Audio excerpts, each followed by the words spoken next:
Пятница, день хороший. Здравствуйте, мои дорогие.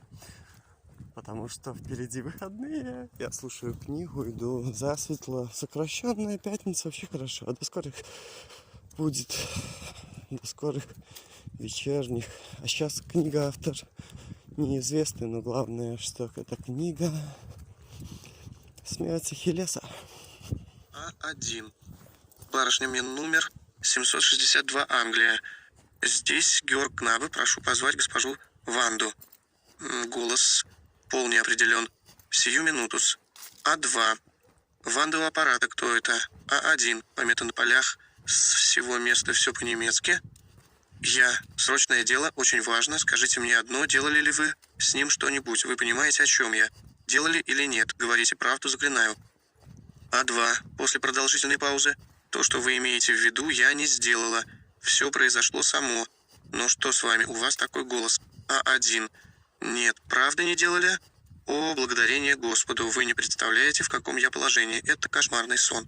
А2. Я очень рада. Одна фраза неразборчива. А1. Не шутите. Все от меня отвернулись вместо похвалы за проявленную инициативу черной неблагодарности. И даже хуже. Может получиться так, что известное вам событие не отдалит конфликт, а наоборот его приблизит. Вот что мне передали. Но ведь вы ничего не сделали. А2. Я же сказала нет. А1. А где склянка? А2. У меня в номере. И все так же запечатано. А1. Я должен у вас ее забрать. Сегодня же. А2. Я сегодня пою в ресторане и уйти не смогу, и так 2 вечера пропустила. А1. Знаю, я буду. Уже заказал столик на 7 часов. Не удивляйтесь, я буду замаскирован. Так нужно для конспирации. Захватите склянку с собой, и вот еще что, фрейлин Ванда. В последнее время вы что-то много себе стали позволять. Смотрите, я не тот, с кем можно шутить. Шутки. А2, не отвечая, дает отбой.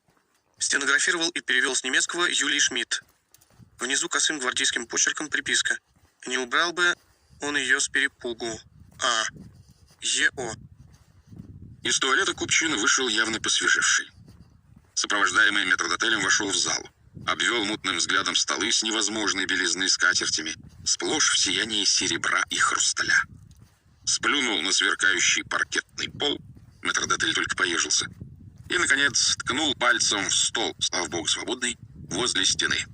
Слева 2 богатеньких студента в компании заливистых охочущих модисток. Справа рыжебородый господин в клетчатом пиджаке. Сидит, смотрит на сцену, потягивает Мозельское. Если бы не предупреждение агента Глюева, Фандорин ни почем не узнал бы Гера Кнабе. Тоже мастер преображаться. Что ж, при его основной профессии это неудивительно. В зале недружно, но с энтузиазмом зааплодировали. На невысокую сцену вышла Ванда. Тонкая, стремительная, похожая в своем переливающемся блесками платье на волшебную змейку. «Тащат! Смотреть не на что!» Фыркнула за соседним столом полненькая модистка, обиженная тем, что оба студента уставились на певицу во все глаза. Ванда обвела залу широко раскрытыми сияющими глазами и без предварительных слов, без музыкального вступления, негромко запела. Пианист-аккомпаниатор подхватил мелодию уже вдогонку и пошел плести легкие кружева аккордов вокруг низкого, проникающего в самое сердце голоса. Зарыт на дальнем перекрестке самоубийцы труп в песок. Над ним растет цветочек синий, самоубийц цветок. Там я стоял, вздыхая, вечер все сном и холодом облег. И при луне качался тихо самоубийц цветок. Странный выбор для ресторана, подумал Фандорин, вслушиваясь в немецкие слова песни. Кажется, это из Гейна.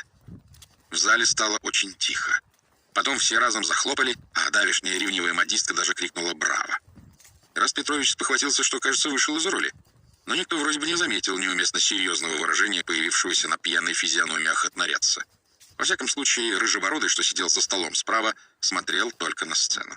Еще звучали последние аккорды печальной баллады, а Ванда уже защелкала пальцами, задавая быстрый ритм. Пианист, тряхнув кудлатой головой, скомкал концовку, обрушил все 10 пальцев на клавиши, и публика закачалась на стульях в такт разухабистой парижской шансонетке.